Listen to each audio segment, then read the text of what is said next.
Hey guys, today we're going to be doing a little tutorial about how to change the oil in your car. There's a couple steps to changing the oil in your car. Step 1, realize you need an oil change. I'm going to do a quick reenactment of what that might look like. Oh, looks like my oil change light is on.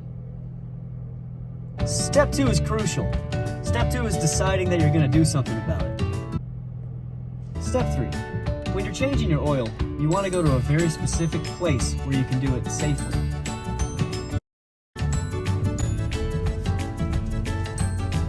Now we're going to give you a good location listed in the caption, so you will always know where to go. Alright, we've arrived to our very safe location. Now it's time for step 5.